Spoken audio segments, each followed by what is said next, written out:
جب امریکی سیٹلائٹ نے راسکو کا نقشہ دیکھنا شروع کیا کہ پاکستان اپنا پہلا ایٹمی دھماکہ یہاں کرے گا تو اس وقت صدر بل کلنٹن نواز شریف کو قائل کر رہے تھے ایٹمی دھماکے نہ کیے جائیں۔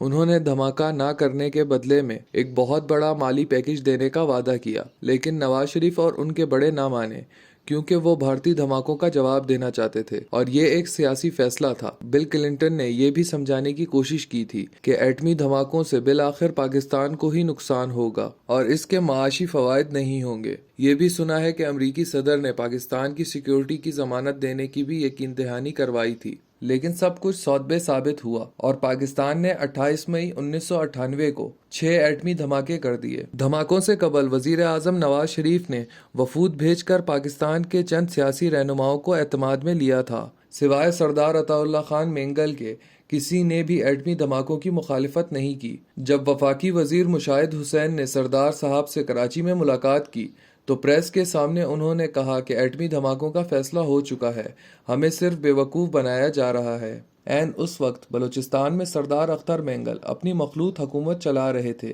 اور انہیں بااختیار اور معقول وزیر اعلیٰ سمجھا جاتا تھا۔ ان کے بقول انہیں چاغی میں دھماکوں کے بارے میں اعتماد میں نہیں لیا گیا تھا، بلکہ یہ کہا گیا کہ دھماکوں کی خبر انہیں BBC سے ملی۔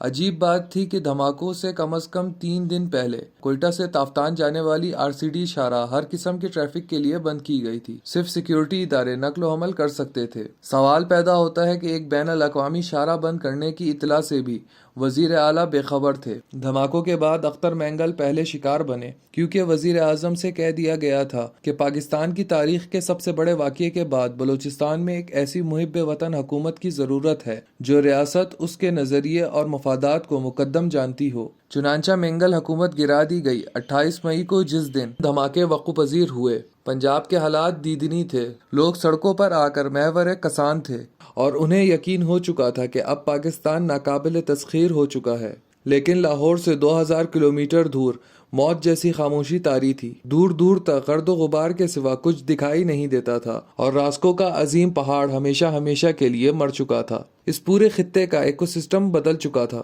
دھماکہ اپنے پیچھے ایٹمی تباہ کاری اور بیماریوں کا ختم نہ ہونے والا سلسلہ چھوڑ چکا تھا۔ دھماکے کے بعد ریاست نے یہ زحمت بھی گوارا نہیں کی کہ طبی ماہرین کی ٹیم وہاں پر بھیجیں اور نہ ہی طبی آبزرور متعین کیے گئے۔ ایٹمی تجربات بہت ہی غیر معمولی واقعات ہوتے ہیں۔ پاکستان سے پہلے امریکہ، روس، فرانس، برطانیہ اور بھارت یہ تجربات کر چکے تھے۔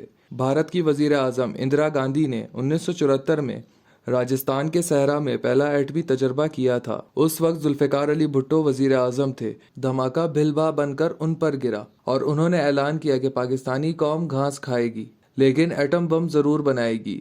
بھٹو نے عرب ممالک سے فنڈ اکٹھے کیے، ڈاکٹر قدیر خان کو ہالینڈ سے اسمگل کر کے پاکستان بلایا، اسلام آباد کے قریب کوئٹہ کے مقام پر پہلا پلانٹ بنایا، لیکن ایٹمی پروگرام پہلے اپنے باپ بھٹو کو کھا گیا۔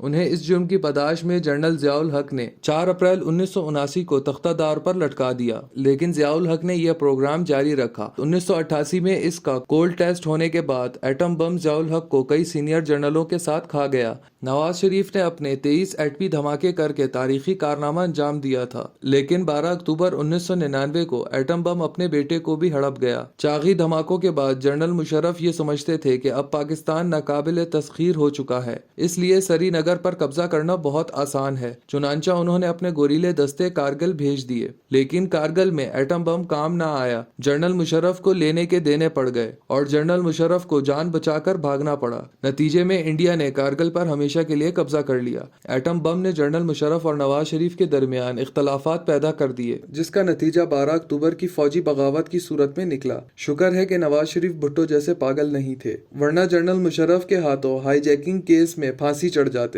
بندہ معاملہ فہم اور مصلحت پسند تھے، اس لیے معافی نامہ لکھ کر جلا وطن ہونے پر آمادہ ہو گئے۔ انہوں نے اپنے لیے اچھا کیا، کیونکہ جان چلی جاتی تو پیچھے کیا ہاتھ لگتا۔ شہادت کس کام کی ہے؟ ایٹمی دھماکوں کے بعد سردار مینگل اور نون لیگ میں اختلافات پیدا ہو گئے تو پارٹی کے صوبائی لیڈر سعید ہاشمی نے یہ شرط لگائی تھی کہ اختر مینگل چاغی چاہ کر ایٹمی دھماکوں کی مٹی آنکھوں پر لگائیں تو اس کی حکومت کی ضمانت دے دی جائے گی، لیکن نون لیگ اس وعدے پر بھی قائم نہ رہ سکی کیونکہ نواز شریف چاغی کے دورے پر گئے تو نہ صرف اختر بینگل ساتھ تھے بلکہ وہ خود گاڑی چلا کر دھماکے کی جگہ تک وزیر اعظم کو لے کر گئے تھے، لیکن کوئی فائدہ نہیں ہوا۔ سعید ہاشمی اور ان کے سرپرست اس حکومت کو ختم کرنے کا فیصلہ کر چکے تھے، ایک مسردہ جان فضا تھے، لیکن اہل بلوچستان اس لیے فکر مند تھے کہ ان کی سرزمین کو ایٹمی تجربہ گاہ بنا دیا گیا تھا، کیونکہ اگر آئندہ بھی ٹیسٹ کی ضرورت پڑے تو دھماکوں والی جگہ کا انتخاب کیا جائے گا۔ اگرچہ بلوچستان کے عام لوگوں کو انسان کا درجہ نہیں دیا جاتا،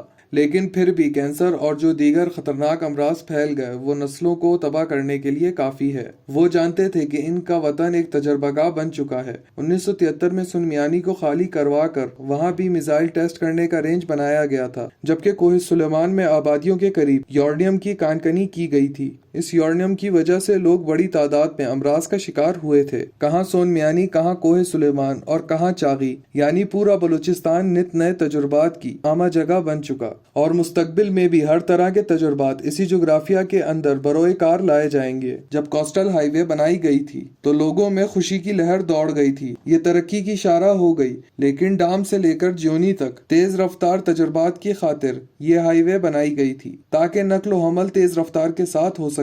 غالباً اسلام آباد میں بیٹھے لوگوں کا خیال ہے کہ بلوچستان ایک آب و گیا خطہ ہے، آبادی بہت کم ہے، اگر یہ آبادی نہ بھی رہے تو کوئی فرق نہیں پڑے گا، کیونکہ ریاست کے لیے یہ قربانی زیادہ بڑی قیمت نہیں ہے۔ کوئی مانے یا نہ مانے، مہلک ہتھیاروں کے تجربات کے بعد ملک کے سیاسی نظام کو بدلنے کا تجربہ بھی بلوچستان سے ہی کیا جائے گا، جیسے کہ 1958 میں سکندر مرزا نے کیا تھا۔ موصوف کو مارشل لا نافذ کرنا تھا۔ جواز تلاش کیا گیا کہ خان آف قلات ریاست کے خلاف بغاوت کرنے والے تھے، اس لیے ملک بچانے کے لیے مارشل لا ناگزیر تھا۔ حالانکہ احمد یار اگر بغاوت کرنے والے ہوتے تو مارچ 1948 میں کرتے، اس وقت وہ ایک آزاد ریاست کے سربراہ تھے اور ان کے پاس قبائل کے ہزاروں افراد کا لشکر بھی تھا۔ انہوں نے پرامن طور پر اپنی ریاست سرنڈر کر دی۔ 1973 میں ذوالفقار علی بھٹو نے فوج کشی اس لیے کی کیونکہ نواب خیر بخش اور عطا اللہ خان مینگل ریاست کے خلاف بغاوت کرنے والے تھے، حالانکہ وہ اس وقت بھٹو کے ساتھ پارلیمنٹ میں بیٹھے ہوئے تھے۔ اس فوج کشی کا نتیجہ ایک اور مارشل لا کی صورت میں نکلا، چونکہ موجودہ حکمرانوں کو بھی آئین تبدیل کرنا تھا اور وہ اس لیے زمین بلوچستان کی ہموار کر رہے ہیں۔ اس کی ابتدا کوسٹل ڈیولپمنٹ اتھارٹی سے کی گئی ہے۔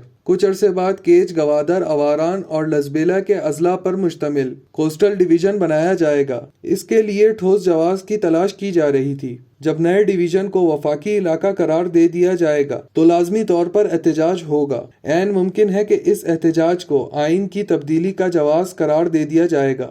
یہ بات تو یقینی ہے کہ حکمرانوں کا شعبہ آئین کے تحفظ کے لیے آڑے نہیں آئیں گے۔ انہیں تو بتانے سے پہلے یہ بھی معلوم نہیں تھا کہ جنرل مشرف نے امریکہ سے 2001 میں جو سیکیورٹی معاہدہ کیا تھا وہ بحال کر دیا گیا ہے، جس کے تحت امریکہ کو بلوچستان کی زمینی اور فضائی حدود استعمال کرنے کا حق حاصل ہے۔ 2001 کی جنگ افغانستان کے دوران امریکہ نے واشوق کا Shamsi airport, Pasni airport, Panjgur airport اور کوئٹہ ایئرپورٹ کا استعمال کیا تھا۔ اس سے قبل بل کلنٹن نے جس جہاز سے کروز میزائل افغانستان کو داغے تھے وہ پسنی کے قریب بلوچستان کے پانیوں میں کھڑا تھا۔ سوال یہ ہے کہ جیکب آباد کے شہباز ایئر بیس سے 10 میل دور نصیر آباد میں ایک اور فضائی اڈے کی ضرورت کیوں پیش آ گئی ہے؟